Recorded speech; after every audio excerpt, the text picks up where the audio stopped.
Check. Okay. Now it's working. All right, welcome to the quantum crypto session. So our first talk will be by Tomoyuki, and he'll tell us about one-wayness in quantum cryptography.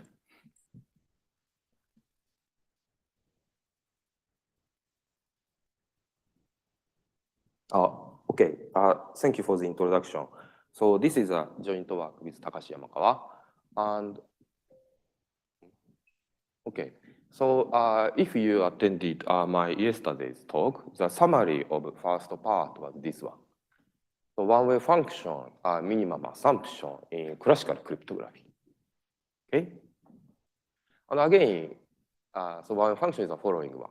So this is an efficiently computable function, and security is defined in the following one. So challenger choose random bit string x and send f of x to the adversary. So if you require quantum security, this adversary is quantum polynomial time. And if you require classical security, this adversary should be PPT, probabilistic polynomial time. An adversary must return some x prime, some bit string, that should be preimage of this f of x. And security means the probability that this x prime is in the preimage set is negligibly small. This is a one-wayness. And this is a definition of one-way function. And so yesterday also I explained this classical cryptos. So we have three worlds: Peshiland, where no one-way function exists, which means no classical crypto is possible, and mini-crypt, where one-way function exists. And if one-way function exists, many other primitives exist, like pseudo-random generators, commitments, zero knowledge, secret key encryption, and digital signatures, and so on. So they are equivalent to one-way functions. This means that if one-way function exists, you can construct these primitives from one-way functions. Or if these primitives exist, one-way function exists. So they are equivalent. And also we have another world, Cryptomania, where more advanced functionalities are possible, like PKE, public key encryption, key exchange, multi-party computation, and so on. And there is a barrier between these two worlds. So we believe that we will not be able to construct these primitives, Cryptomania primitives, from one-way functions in a black box way. On the other hand, these primitives, Cryptomania primitives, imply one-way functions.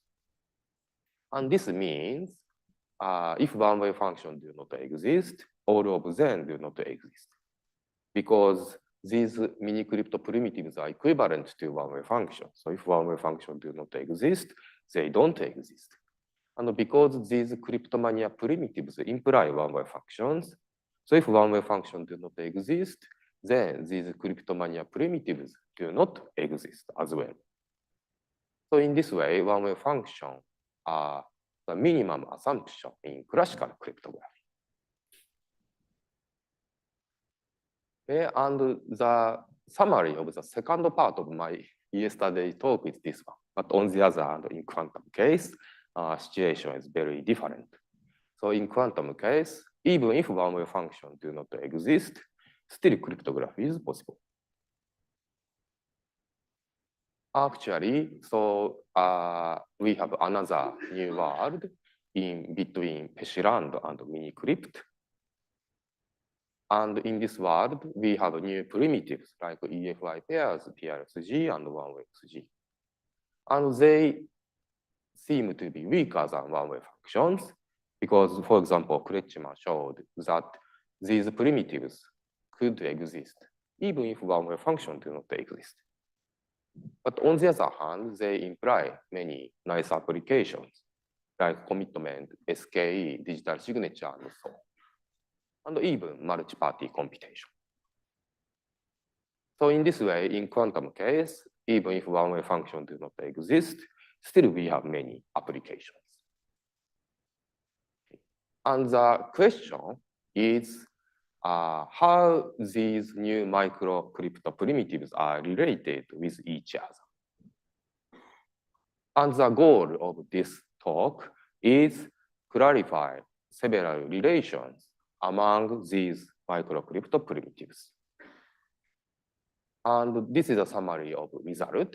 So this is a summary of all known result. And this red arrows results in this talk.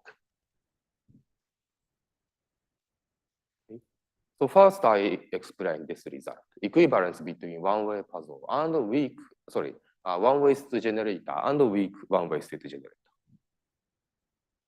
So one-way state generator is a quantum analog of one-way function, which is a quantum polynomial time algorithm. So on input, classical key k, that output a quantum state phi k. And security is a quantum analog of one-wayness. So challenger chooses key k and sends t copies of phi k to the adversary, QPT adversary. And this QPT adversary must output some bit string k star, such that this is accepted by the verification algorithm by the challenger. And security, one-wayness, means that the probability that this k prime is accepted is negligibly small. This is just a quantum version of one-wayness. And one result is a weak one-way SG is equivalent to one-way SG. So this is again the definition of one-way SG.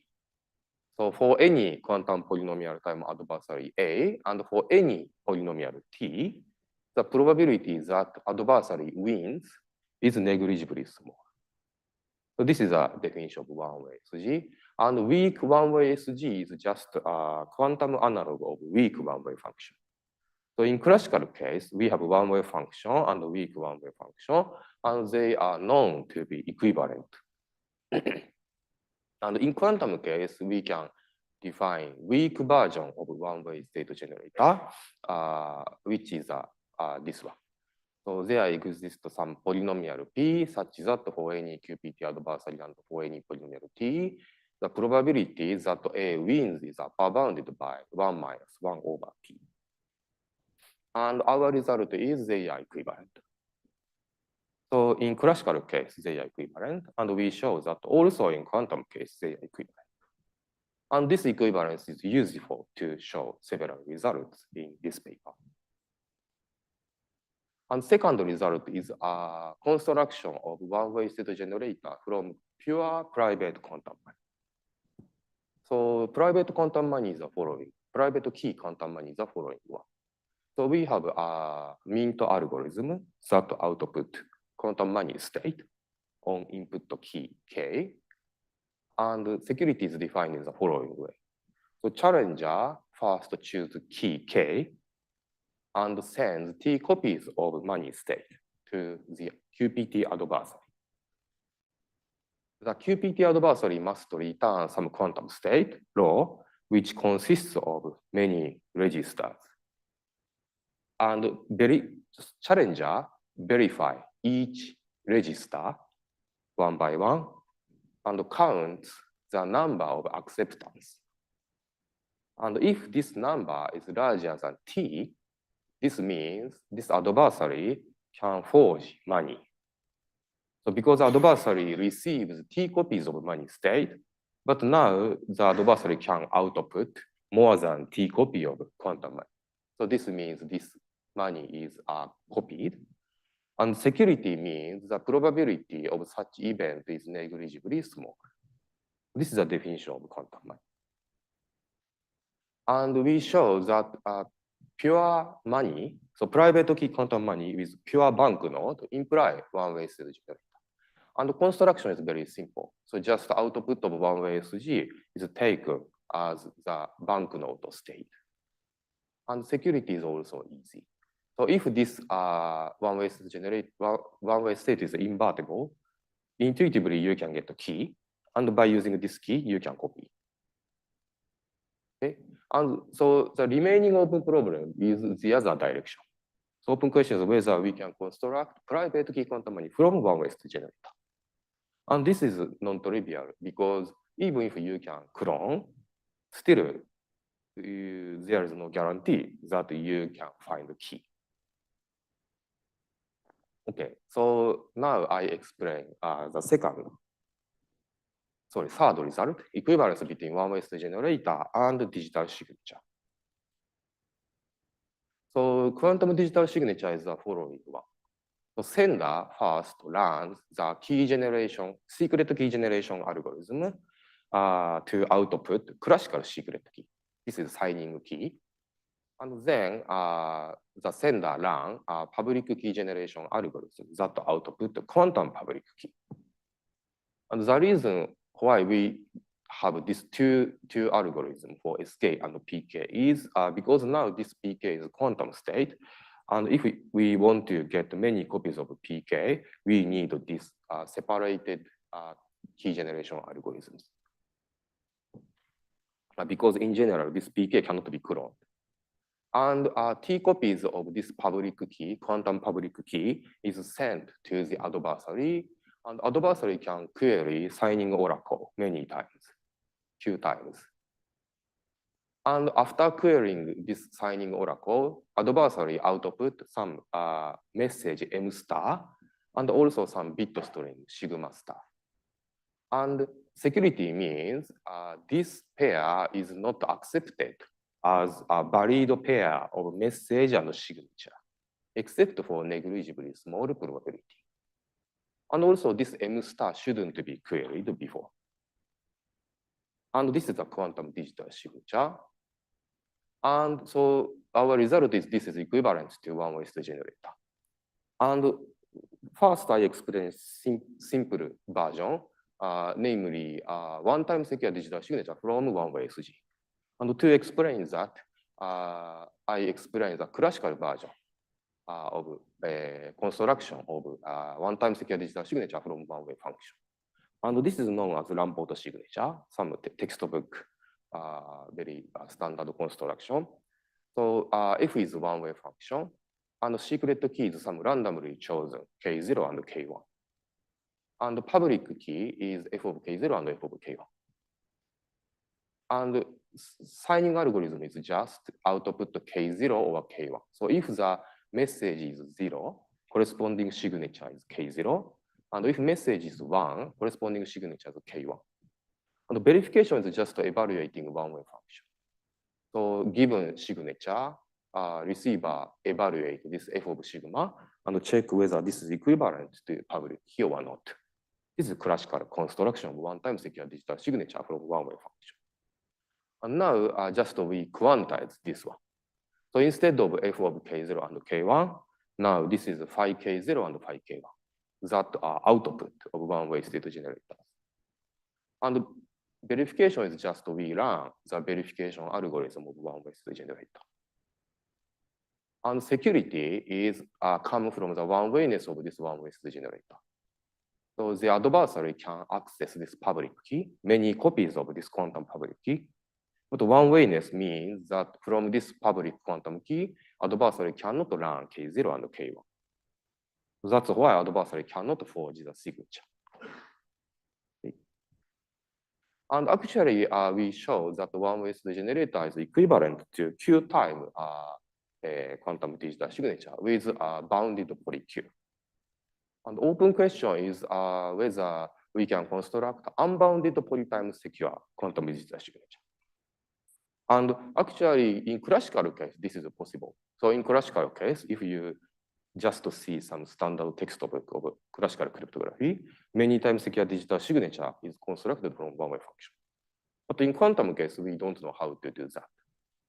And recently, there is one negative result to this open question. So Coladangelo and Mutreja show that there is some oracle. Actually, this is Kretschmer oracle, so some high-random unitary and also p-space oracle, relative to which many times secure digital signature do not exist, but PRU exists. So this means maybe we will not be able to construct many times secure digital signature from PRU. But this is just some prohibit some specific type of digital signature. So in particular, this signature is quantum bit string. But this could be quantum state, for example.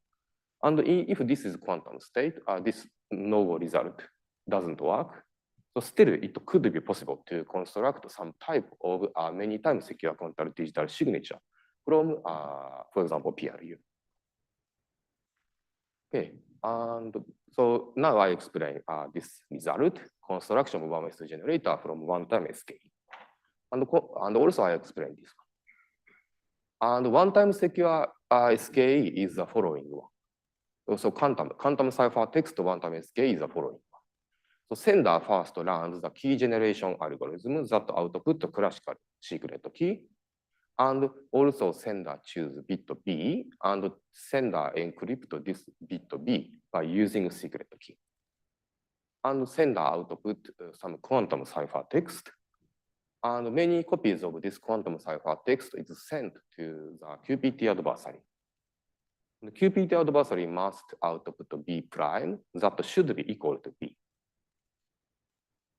And security means the probability that B prime is equal to B is small. Okay. And also I define EFI pairs, which is two efficiently generatable quantum states that are statistically far, but computationally indistinguishable. So their trace distance is large. So in principle, you can distinguish these two states, but computationally you cannot. And the first result is one-time SK imply one-way state generator. And the construction is the following one. So this is the output of one-way state generator, which consists of some bit string X and also ciphertext corresponding to X. And very intuitively, if given this state, if you can find K, then you can decrypt this ciphertext. And that's why this SK is broken. And also construction of EFI pairs from one-time SKE is given in the following way. So row 0 is this state and row 1 is this state. So row 0 is a tensor product of some ciphertext, quantum ciphertext for some message XZ. So this X and Z are some bit strings. And so this classical bit strings are encrypted. And this is a maximally entangled state. And only this Pauli one-time pad is applied on half of this Bell state. Sorry, maximally entangled state. And on the other hand, this row 1 is very similar to this one. But the difference is here, instead of a maximally entangled state, now you have this all zero state and a maximally mixed state. So I forgot this normalization, but this is a maximally mixed state. And so there is a result that says that if key length is shorter than the message length, then row 0 and row 1 are statistically far. So they are statistically far. And also you can easily understand that they are computationally indistinguishable because of the definition of this SK. So because this XZ are encrypted, and if you apply Pauli one-time pad, they are indistinguishable. So in this way, we get EFI pairs statistically far and computationally indistinguishable. Okay, so in this way, we show this result. And this is the end of my talk. Thank you very much.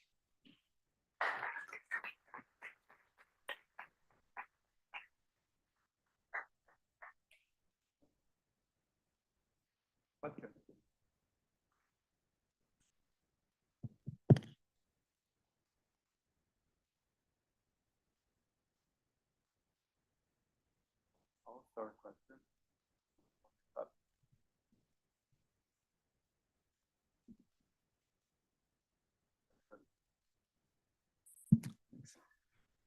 So when you define quantum digital signatures, the public key assumes to be a quantum state as well, right?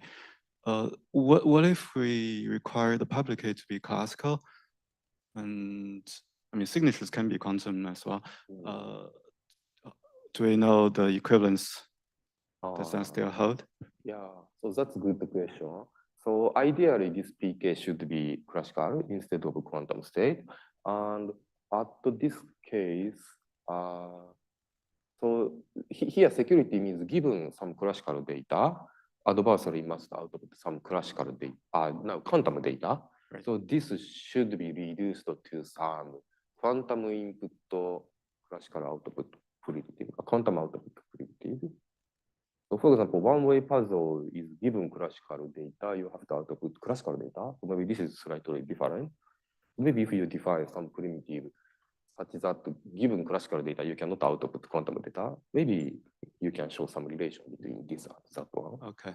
So it's not immediately clear from one-way state and the standard version of one-way state generators. Yeah, it's not immediately clear. Okay. Okay. Thanks. All right. Are there other questions?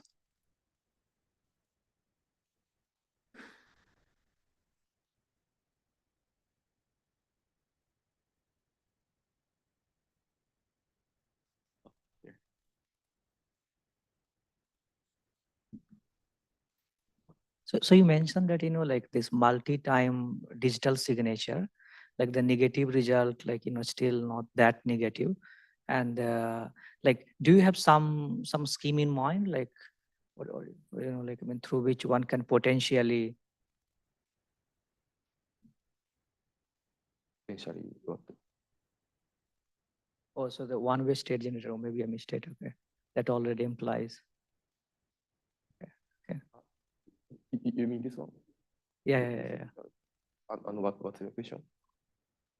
No, I think you had it there. I missed it, okay. Okay. More questions?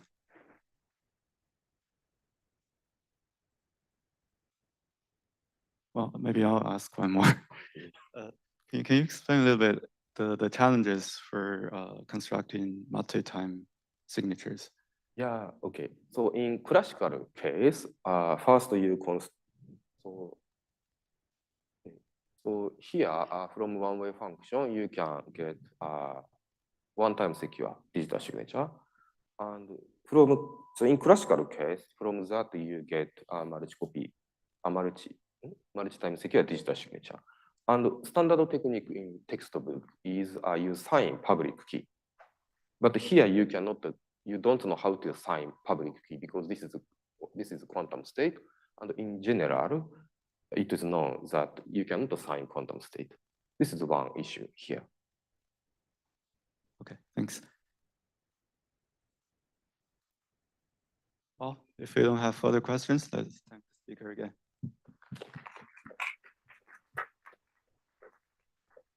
So now is the time for transition, but I recommend you not to go anywhere. Just stay here to hear from Tomoyuki again. So we will resume in 3 minutes.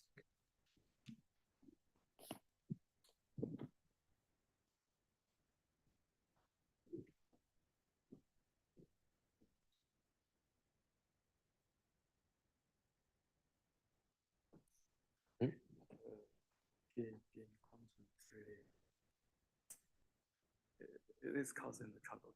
Maybe it's worthwhile to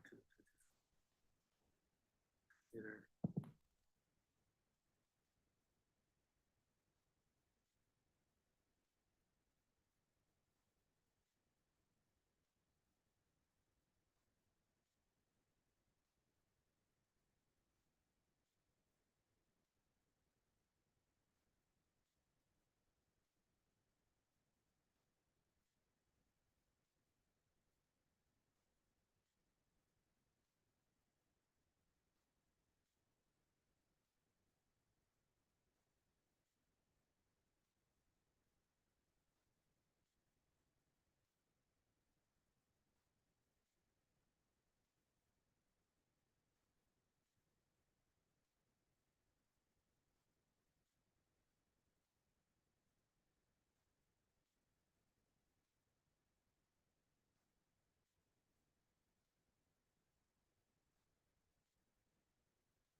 you can use another one. Let's move to the next talk by Tomoyuki again. And this time, the topic would be quantum advantage from one-way functions. Okay. Thank you for the introduction. Sorry for appearing again. So, so this is again joint work with Takashi Yamakawa. Okay.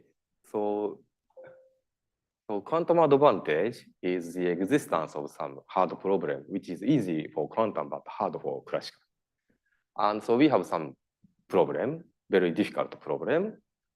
And this is very hard for classical efficient algorithm. So no PPT algorithm, probabilistic polynomial time algorithm, can solve this problem. But on the other hand, there are some QPT algorithm, quantum polynomial time algorithm, that can solve this problem. And if such problem exists, we say that quantum advantage exists.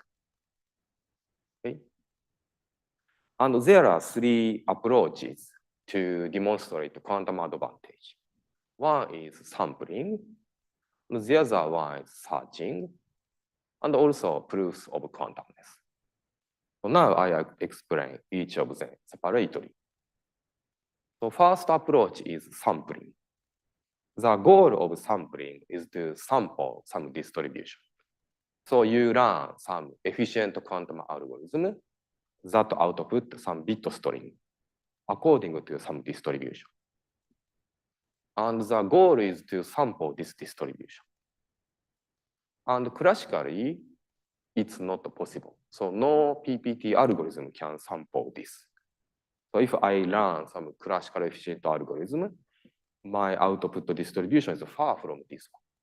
But on the other hand, quantum algorithm can sample this distribution. This is a quantum advantage. Sorry, sampling advantage. And the second approach is search type advantage. The goal of such problem is to find some answer that satisfies some relation. And again, classical case, you cannot solve this. So no PPT algorithm can find the answer. But on the other hand, there are some quantum algorithms that can find answer. And in this case, we say a search advantage exists. And the third approach is proofs of quantumness. So this is some interactive protocol between prover and verifier. So verifier is PPT, probabilistic polynomial time algorithm. And they exchange only classical message. And we require two properties, completeness and soundness. So if prover is QPT algorithm, verifier accepts with high probability. This is completeness. And soundness means for any PPT prover, verifier doesn't accept. Verifier rejects with high probability. This is soundness.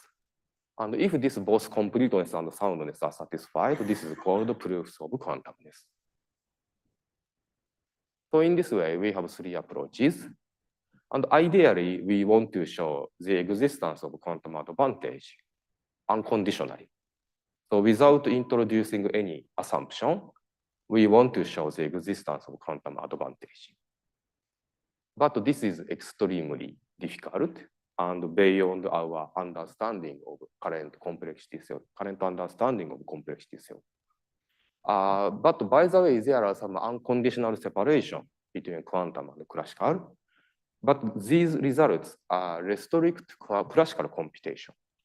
So they show that some problem is difficult for example, constant depth classical algorithm or log depth classical computation. But here we are interested in any general efficient classical computation. So any polynomial time classical computation. And in this case, separation is unconditional separation is highly non-trivial, and we don't know how to do that. And because of this, we need some computational assumption. And the question is, what assumption should we use? So maybe I can define some my own new conjecture about hardness of some problem, and maybe I can show quantum advantage based on this. But this is not so interesting. But on the other hand, maybe we could show the existence of quantum advantage based on some standard weak assumption, like P is not equal to NP or one function exists. And in this case, very nice. This is very fantastic. Okay. And second point that is important in quantum advantage is verifiability.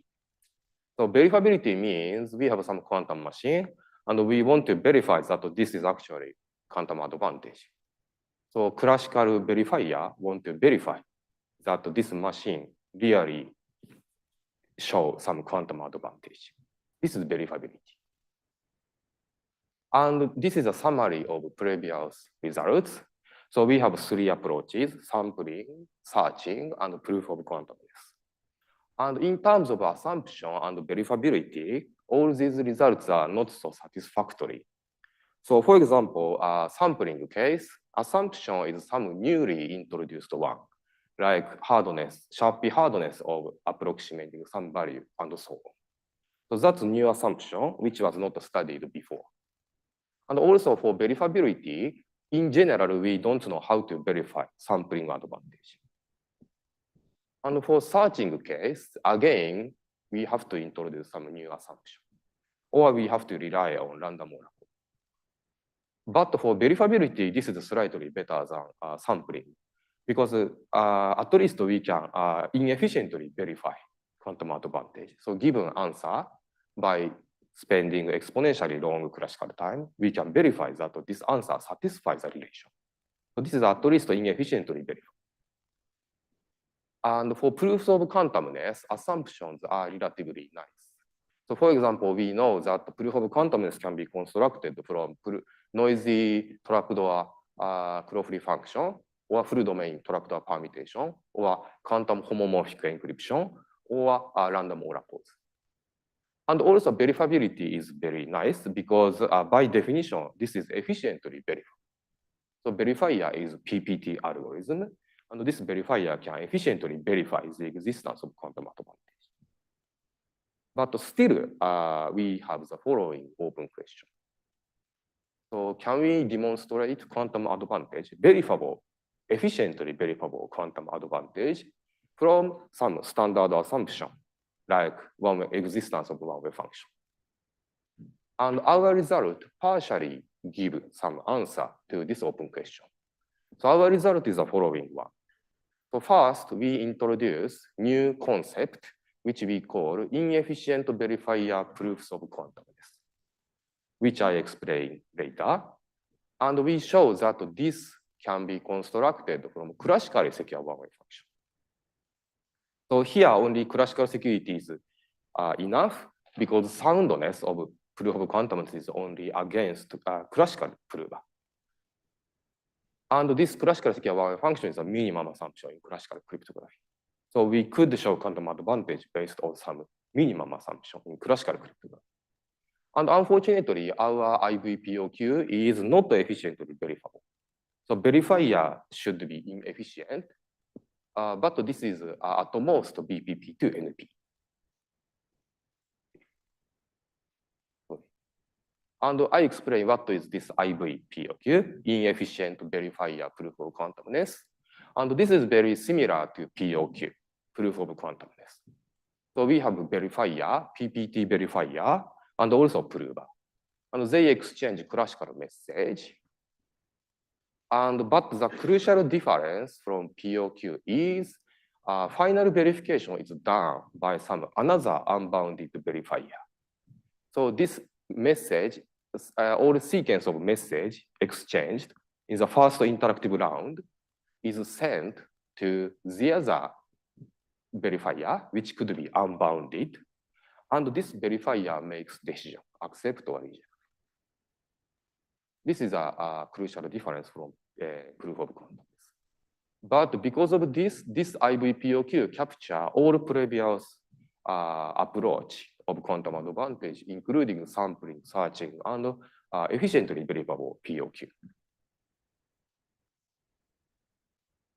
And our result has interesting consequence. So what we have shown is this one. Classically secure, if classically secure one-way function exists, then IVPOQ exists. So this is our result. And if we take the contraposition of this statement, what we get is the following one. So if IVPOQ do not exist, then classically secure one function do not exist.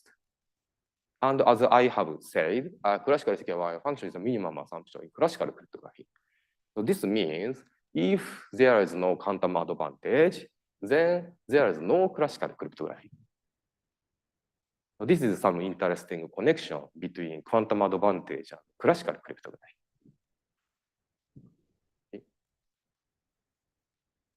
Okay, so again, I emphasize this. So if there is no quantum advantage, then there is no classical cryptography. Okay? So now I explain construction of IVPOQ from one-way function. So our construction is based on the previous construction of POQ by this paper. So they used trapdoor Crowley function, and their construction is the following one. So first, the verifier choose trapdoor and F0, F1. They are Crowley trapdoor function. And this F0 and F1 are sent to the prover, and the prover generates this quantum state. And the prover measures this third register in the computational basis. And after the measurement, the state becomes this one. So superposition of X0 and X1. And this X0 and X0 and X1 are crow for Y. And after generating this quantum state, they exchange some more classical message. And finally, this verifier accepts with high probability. And the soundness comes from the fact that this prover cannot run both X0 and X1. So this is because this is a Crowley function. So classically secure Crowley function. So no PPT prover can find both X0 and X1. So that's why we can show the soundness here. This is their construction proof of quantumness. And we use this. So our idea is the following one. So we start with a classically secure one-way function, which is equivalent to classical commitment, statistically hiding and computationally binding commitment. And from this commitment, so somehow we quantize this commitment, which I explain later. And also we combine POQ, which I explained in the previous slide. And finally, we get IVPOQ. So this is our idea. So now I explain what do I mean by quantization of classical commitment. So this is just the general description of classical commitment. So we have PPT receiver and PPT sender. And so because this is PPT, first you can choose classical random seed in advance. And just you can run classical deterministic algorithm. So receiver first choose random seed R, and also sender choose a bit that he wants to commit, and also random seed X. Then they exchange message, commitment, and the sequence of this message is just a commitment. So after the interaction, they have a transcript, which is a sequence of message exchanged, and this transcript is just a commitment. And in the opening phase, this sender sends random seed that he has chosen. This is the opening. This is just a general description of classical commitment. And now I explain what is quantization. So here, sender is QPT, and the sender first generates a superposition of bit B and also random seed X. And then they do commitment. So this is just a classical message. And this receiver is completely classical. But this sender runs his protocol in a coherent way. So first he generates superposition of all random seed, and then he runs classical protocol in a coherent way. And at the end of interaction, finally, what the sender gets is this quantum state. So this is a random seed corresponding to bit 0, committed bit 0, and transcript T. And this is a superposition of all random seed corresponding to committed bit 1 and also transcript T. So at the end of interaction, this sender gets this quantum state. And if this is equivalent to this one, then we just, our construction is finished. Because now from here, we can learn this KMCVY protocol. But unfortunately, as you can see, in general, this state is not equivalent to this one. Because this is just only one single X0, but here we have many superpositions. Okay? So in general, still, this is not proof of quantumness. Okay. And so the idea to solve this issue is we use a hash technique. So this means, so after the interaction, sender has this quantum state, and then receiver sends some pairwise independent hash function. And then sender constructs this quantum state. So he coherently computes this h of x, and he measures this register. And if the measurement result is u, the state after measurement is this one. So now we have superposition of all x that is a random seed corresponding to committed bit 0 and also transcript t and also preimage of this u. And also here we have similar superposition of random seed. And then because of statistical hiding and also by using some similar technique that was used by Variant and Bajrani, we can show that with enough probability, the size of this set is actually equal to 1. And in this case, this state is just this state. So now we have only superposition of two states, x0 and x1. And once we get this quantum state, we can just learn KMCVY, proof of quantumness. Okay. So prover is this sender, and verifier is this receiver. And for soundness, we use the fact that this commitment is computationally binding. So if you remember the KMCVY protocol, their KMCVY protocol is sound because of the claw-free property, classical prover cannot find both x0 and x1. So this comes from the claw-free property of their function. But on the other hand, here we can show that this prover cannot find both this x0 in this set and this x1 in this set. And this comes from the binding of the base classical bit commitment. Because if sender or prover can find both this x0 and x1, he gets two openings for both message 0 and message 1. This means binding property is broken. So that's why he cannot get both this x0 and x1 at the same time. And by using that fact, we can show the soundness in a similar way as this KMCVY protocol. So in this way, we can construct proof of quantumness that satisfy completeness and soundness.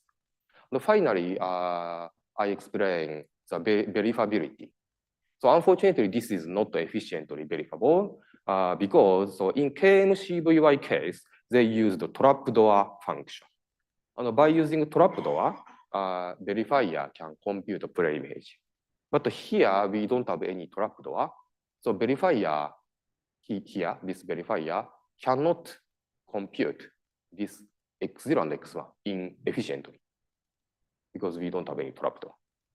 But at least by running some BPP to NP algorithm, she can find both x0 and x1. So that's why verifier is inefficient here. Okay.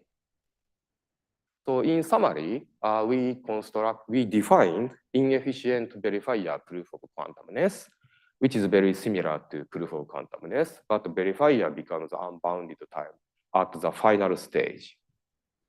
And we constructed this IVPOQ from classically secure one-way functions, which is a minimum assumption in classical cryptography. And this IVPOQ is not efficiently verifiable, but at least this is inefficiently verifiable with the power of BPP to NP. Okay.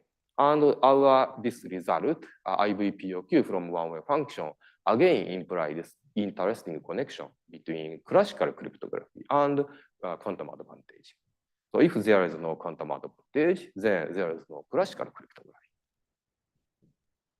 Okay. And finally, I mentioned open problems.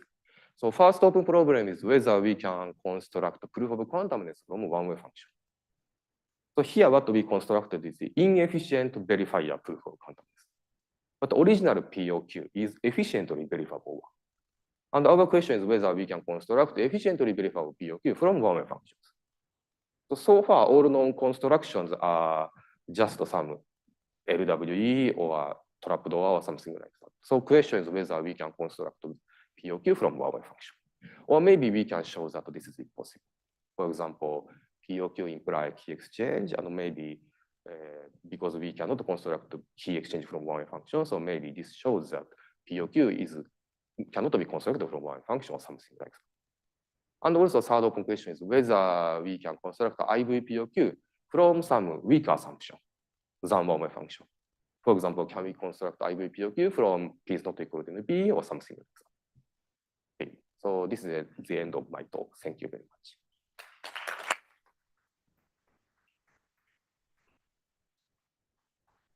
All right, questions? Thanks for the talk. So can you comment why you need BPP to NP and not just NP or MA? Yeah. Okay, so the reason is, okay, so here, so you have to find this element here. And in order to do that, okay, so I don't remember the algorithm now, so maybe I can explain later. But at least the reason why we need BPP to NP is you have to query NP oracle many times to find this X0 and X1. Yeah, maybe I can explain details later.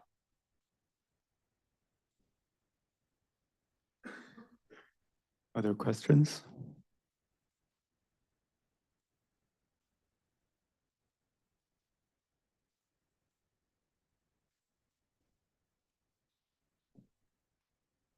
Thank you for the talk. In your construction, you consider the inefficiently verifiable, which requires the heavy post-processing. What if we consider heavy pre-processing? Did you ever consider this kind of thing? I think it's more practical in a sense. That's a very interesting question. So you mean, so first the verifier does some long computation, and after that they start the interaction. Yes. And the final verification is also efficient. Yes.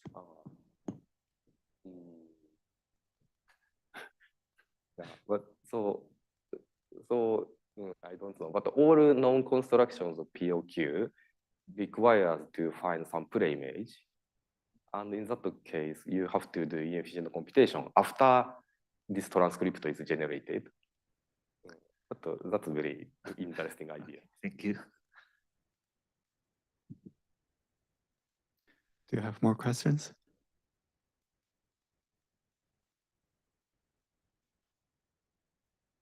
If not, I'll ask one. I'm curious about your last open question, which is to build this POQ based on weaker assumptions. I suppose the reason you need one function is to come up with that statistically hiding commitment. I guess, is that possible from, say, EFI? From EFI?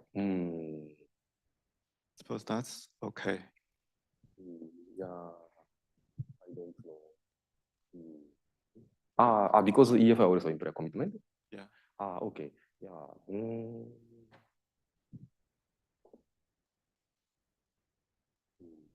But yeah, but usually your commitment is quantum communication commitment. This means verifier should also be quantum. So yeah, commitment, what you get from EFI is quantum communication commitment. So if I just directly use that, verifier should also be quantum. So that's why this doesn't work.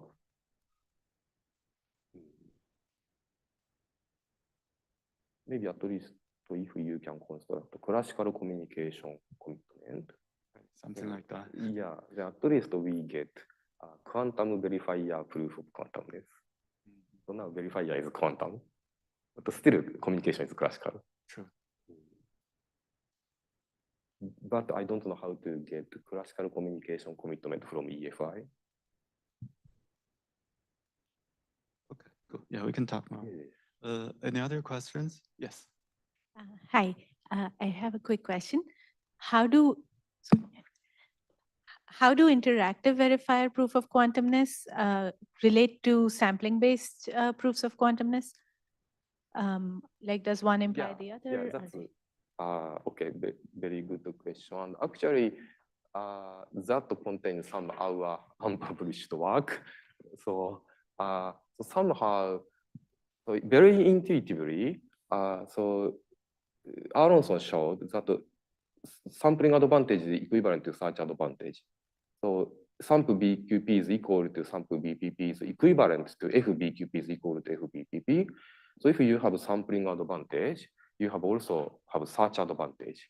The search advantage is just a non-interactive IVPOQ.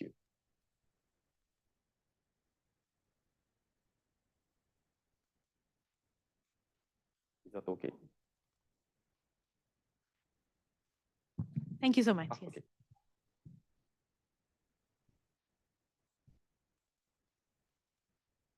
Do you have more questions? If not, let's thank Tomoyuki again.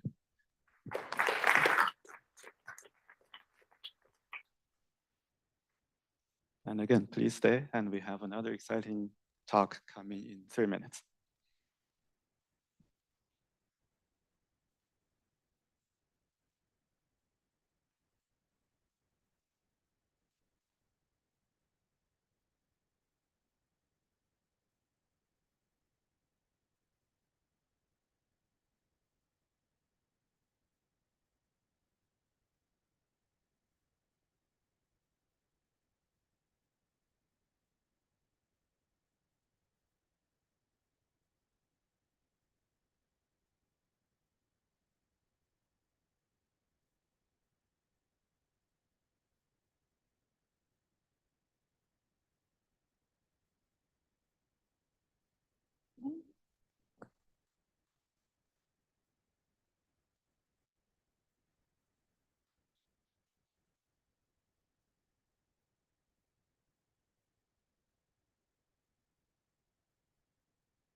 All right, let's move to the last talk of this session.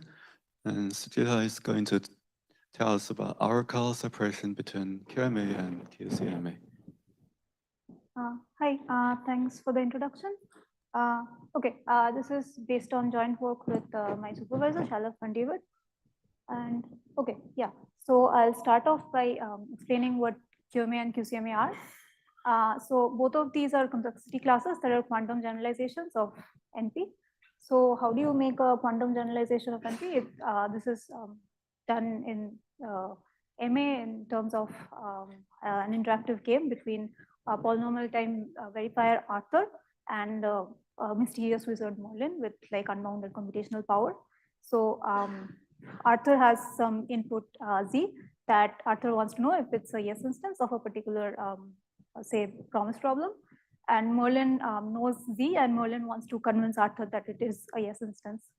And the condition that's required is that if Z is a yes instance, then there should exist a witness that can convince Arthur with high probability that Z is a yes instance that Merlin would send to Arthur. And if it's a no instance, then no witness that Merlin could possibly send will convince Arthur. And how do you make this quantum? So there are two approaches. In QCMA, what you do is you make Arthur quantum. So Arthur is now a BQP machine, but the witness that Merlin sends to Arthur is still classical. It's a classical string. And the condition on the witness is similar. And in QMA, instead, the Arthur and the witness are both quantum. So Arthur is a BQP machine, and Merlin sends a quantum witness to Arthur. Now, so I've defined these two classes. So whether or not they're equal is one of the big open questions of quantum complexity theory. So first of all, it's easy to see that QCMA is contained in QMA because a QCMA witness can just be encoded as a computational basis state. So the main direction of the question is whether QMA is contained in QCMA. So this question is kind of asking, when Arthur is already a BQP machine, do quantum witnesses actually provide any advantage over classical witnesses? So whether or not QMA is contained in QCMA was the question was first posed by Aharonov and Nave in 2004, and they actually conjectured that no, as in quantum witnesses do not provide any advantage. So QMA is contained in QCMA. I don't know if they've changed their mind on it since then. It's been like 20 years. What this would look like for a specific problem is, okay, so we can consider a QMA complete problem. The canonical QMA complete problem is the K-local Hamiltonian, and the QMA witness for that problem is the ground state of the K-local Hamiltonian that is given to you.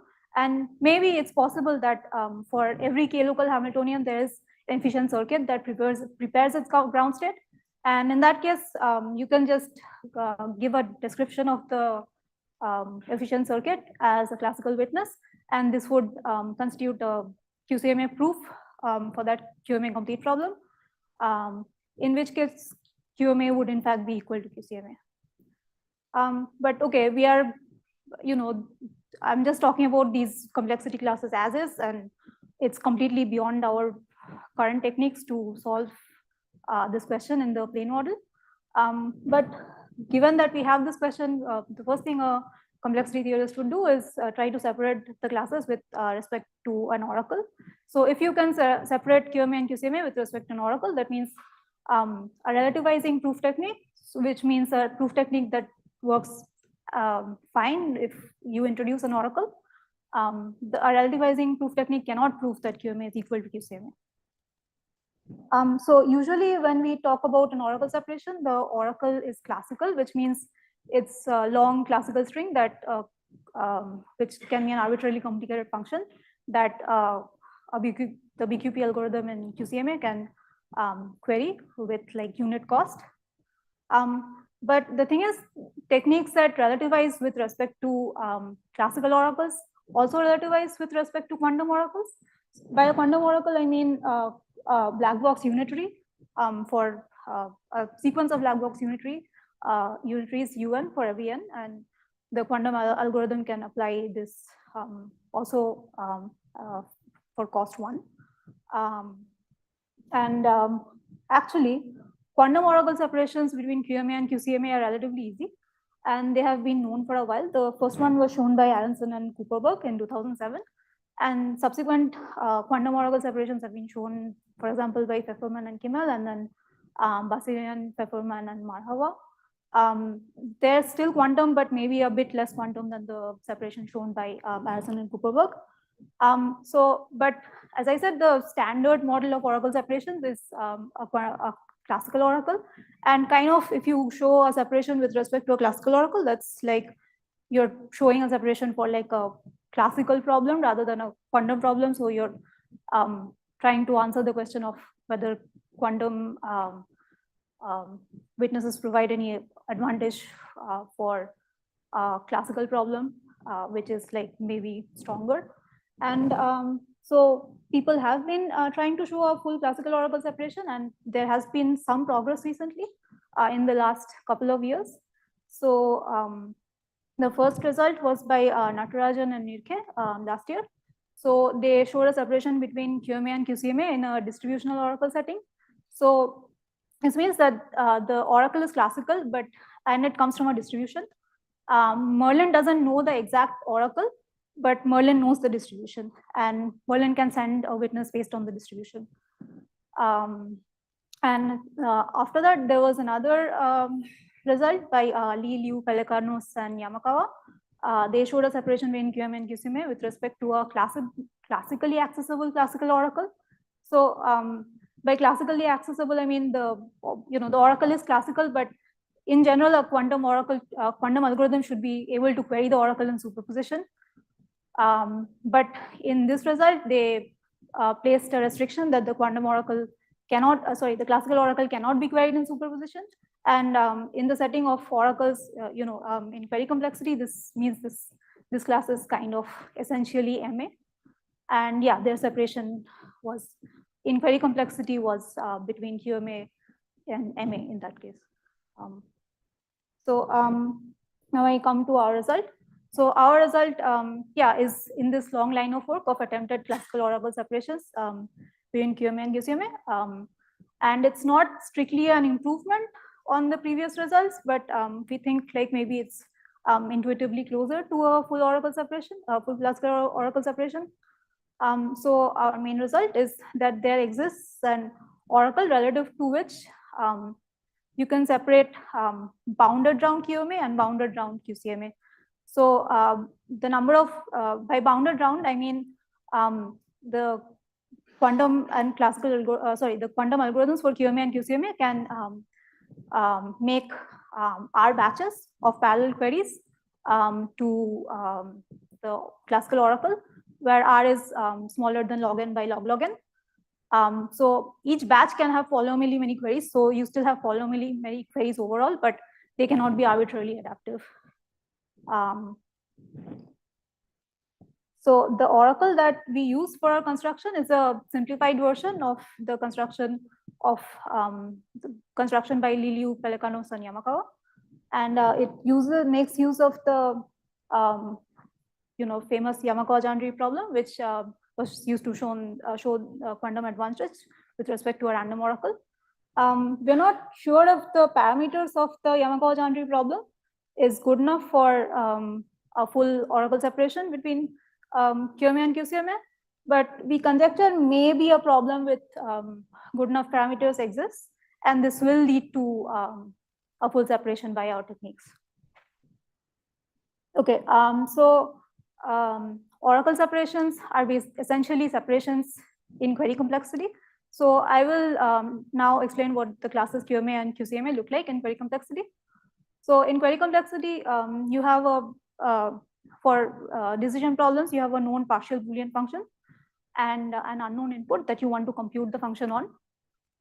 So for query QCMA, it looks like this. You have Arthur and Merlin as before.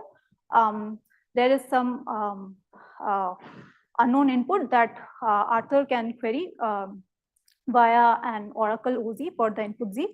And Arthur is a BQP machine, so Arthur can query the oracle OZ in superposition. And Merlin is computationally unbounded, so Merlin potentially could have queried the Oracle OZ in his free time, and Merlin knows Z fully, and Merlin sends a classical proof depending on Z to Arthur. And as before, if Z is a yes instance, then we have the usual conditions that Arthur should be convinced by Merlin. If not, then Arthur should not be. And the complexity measure in this case is the number of queries that Arthur needs to make to the Oracle, and plus the size of the witness that Merlin sends. In query QMA, everything is similar except the witness that Merlin sends is a quantum state. Okay, now I'll talk about the Yamakawa-Jandry problem a bit, because that's what we use to get our separation.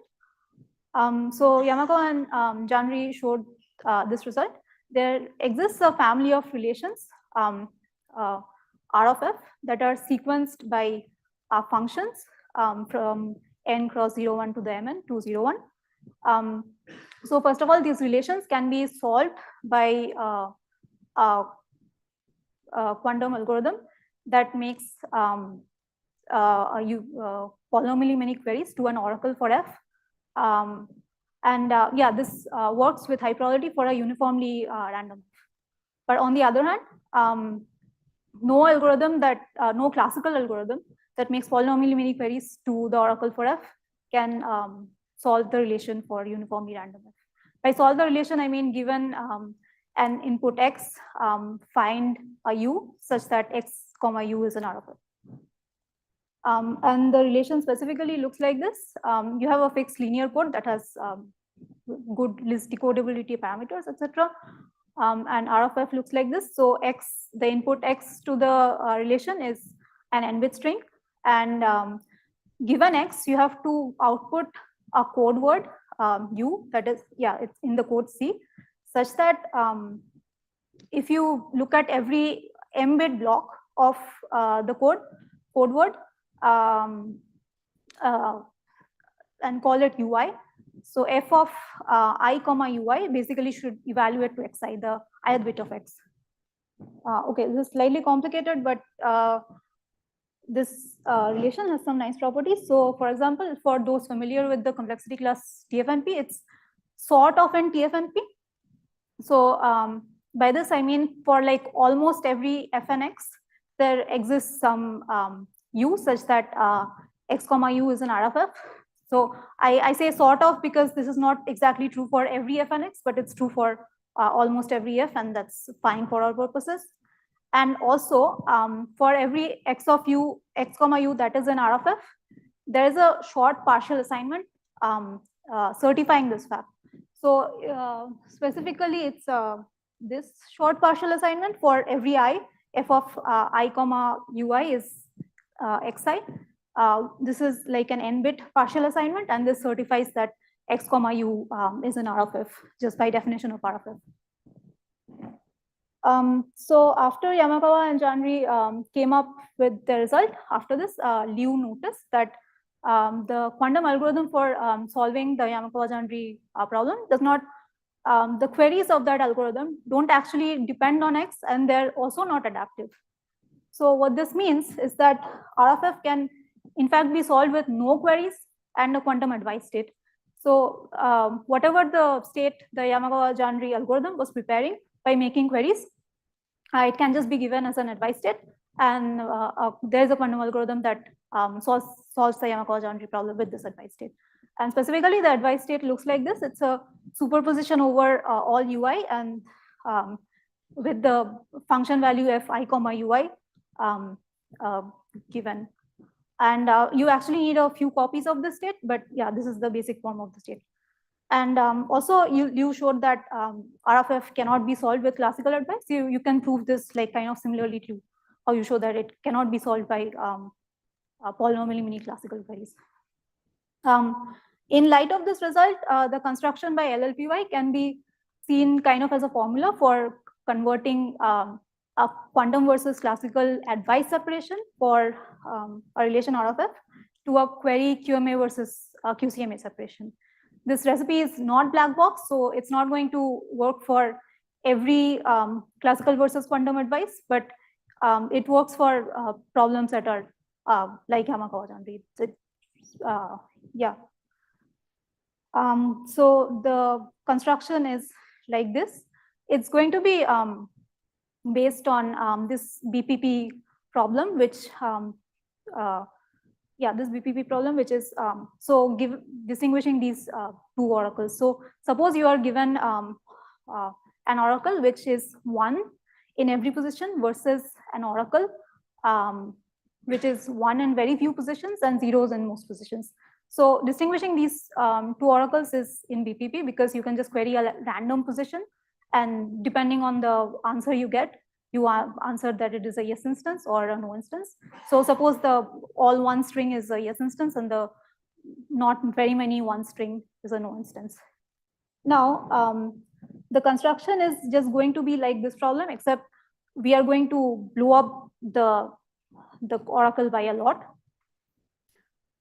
So we have a relation R of F that separates classical versus quantum advice. Now what we're going to do is we are going to consider an oracle where each position of the oracle is labeled by x comma u, where x comma u is a possible input-output pair for a hidden for R of F for some hidden F.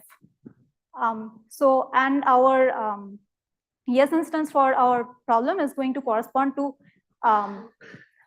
x comma u in R of F, those positions being equal to 1.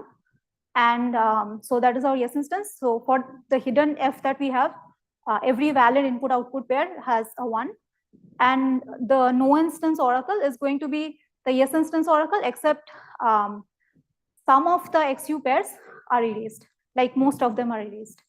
So the idea is that if you can find a valid XU pair, then you can query it and try to see whether it has a 1 or it doesn't have a 1, and therefore you can distinguish between these two oracles. But you'll notice that this doesn't actually work with any relation R of F that separates classical versus quantum advice. Because if R of F is not sparse, if x comma u for like many possible u's belongs in the relation, then in the first case you will have lots of 1s in your oracle, and in the second case you will not have very many 1s. So it kind of reduces to the BPP problem, and therefore you can distinguish them. So you the R of F that separates classical versus quantum advice that you need needs to be a sparse relation, which the Yamakawa-Chandri problem satisfies. So this potentially works. Okay. So for distinguishing these two oracles, first of all, I'll state what exactly is the QMA oracle more formally. So our oracle is going to be labeled by a hidden function f and a subset of 0, 1 to the n. So O of f comma I is going to be at x comma u is going to be 1 if x comma u is in R of F and x is not in the set E, where the set E is the set of erased locations basically, and it's going to be 0 otherwise. And the problem is to distinguish between E being equal to the empty set, so no locations are erased, or E being a large set, so most locations are erased. The QMA advice state for this problem is just the quantum advice state Z of F for the relation R of F. And the algorithm is simple. You sample a uniform X, use the advice state Z of F to find u such that x comma u is in R of F, and you query it. So just by the definition of this oracle, it's clear that if you query it and output the answer, this will work. Now we come to how to show a bounded adaptivity QCMA lower bound for this problem. So one thing we can notice is that the one instance oracle for the problem is a verification oracle for the Yamakawa-Chandri problem. So by a verification oracle, I mean you query the oracle at x comma u and it outputs 1 if x comma u is in R of F, and it outputs 0 otherwise. So if the Yamakawa-Chandri problem with a verification oracle for R of F and classical advice is hard, then the Yamakawa-Chandri problem being hard with a quantum verification oracle and classical advice is a necessary condition in order for us to show the QMA versus QCMA equation. So let's try to see how we can show that the Yamakawa-Chandri problem is hard with a quantum verification oracle and classical advice. So first of all, we will notice that giving classical advice is kind of like giving a partial assignment on the function f. This is not true a priori, but we can use a result by Goose-Pitasi-Watson, which decomposes a high entropy distribution into something called dense distributions. So the thing is that if you're given a small partial assignment, a polynomial sized partial assignment on f, the distribution of f conditioned on that partial assignment is a high entropy distribution. So you can decompose it into these dense distributions, and dense distributions are kind of like partial assignments in that they are fixed on some bits and sort of like uniform on the rest of the bits, and that's good enough for our purposes. Okay, given this sort of partial assignment on f, what can now a verification oracle for R of f tell us? Okay, first of all, you query this verification oracle at x comma u, and if you see that x comma u is in R of f, then you know a partial assignment for f certifying the fact that x comma u is in R of f. As I said earlier, the problem is kind of like TF&P. So if x comma u is in R of f, then there is a short partial assignment certifying this. Okay, now we consider some pairs of inputs, outputs, xi, ui, and the partial assignments certifying that these input-output pairs are in R of f. So first of all these partial assignments, I said earlier that they're n-bit partial assignments. So all these partial assignments a priori are 2 to the minus n probability if I initially had a uniformly random function f. Now, instead what we start with, because of the classical advice, is starting partial assignment on f. So suppose the starting partial assignment that I have is such that for each of these PIs that I considered, it fixes all but one bit of every PI. So that means after I have the classical advice, then each of the partial assignments becomes very likely. They become like probability half partial assignments. What can I do with this? So, okay, at the beginning of my algorithm, I start with a classical advice, which is like a partial assignment. And I consider all the input, output, and partial assignment pairs that Q makes very likely. So in the first query step, I can query all of these partial assignments in superposition. By this, I mean, I query the xi ui pairs corresponding to these partial assignments in superposition. And if I get one, basically I will know the extra bit of these partial assignments that were not fixed by my initial partial assignment. I will know this extra bit in superposition. Now in the next step, again, I can consider the new partial assignment that I have and consider more partial assignments that could potentially become likely because of the new partial assignments that I have. I can query them in superposition. So yeah, I mean, I can know lots of bits of the function in superposition in a few rounds potentially. So why is this bad? So because I know that the actual quantum advice state that I need to solve this problem is superposition over all inputs with the function value give for that input. And if I can, depending on the structure of this graph that I've drawn, if I can traverse the graph in R rounds, I can also prepare this state in R rounds. But fortunately, the Yamakawa-Chandri problem, it uses list decodable code. I mean, a code with good list decodability properties. Using that fact, we can show that if we fix a small partial assignment of f, then the partial assignments that become likely because of this partial assignment are not like too large. That imposes some structure on this graph basically, which means at least in log n by log n many rounds, we cannot traverse this graph efficiently and therefore prepare this state. and therefore we cannot solve the problem in QCMA in only our many rounds. Okay, so the main open question left open by our work is obviously to do a full QMA versus QCMA separation without the restriction on the number of rounds. So for this, we conjectured that there exists a relation R of F that satisfies that is solvable with quantum advice, but is highly slippery. Oh, I forgot to mention that the property that the Yamakawa-Chandri problem satisfies, that this set of partial assignments Pi that become likely when we fix a small partial assignment is small. We call this property slipperiness. So yeah, we conjectured that there exists a relation that is solvable by quantum advice and which is highly slippery. So by highly slippery, I mean if I fix a small partial assignment, does now other partial assignments that become likely because of this should be like kind of smaller than the size of the initial partial assignment I fixed. And yeah, if this is true, this might also be true of the Yamakawa-Chandri problem. We don't know, our analysis is not perfect. But if such a relation exists, we can do a full separation by our techniques. And yeah, okay, that's the end of my talk. Thanks.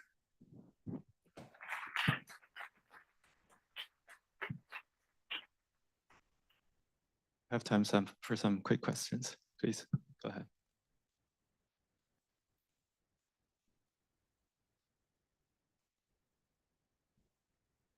Maybe I'll start a basic one. What are some consequences for the separation between QCMA and QMA?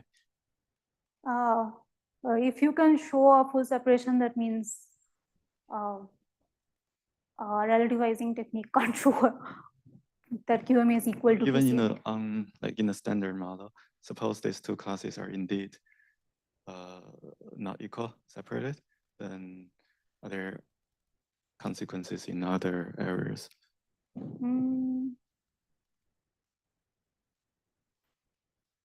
I guess if there are consequences in Hamiltonian complexity or something, it means not all k-local Hamiltonian circle round states can be prepared by an efficient circuit. I mean, there are probably other QMA complete problems for which there are interesting QMA complete problems for which there are consequences. Thanks. Other questions?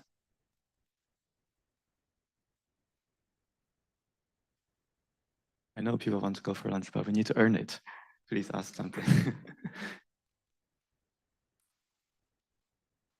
Well, if not, at least thank all speakers for this session. Very long.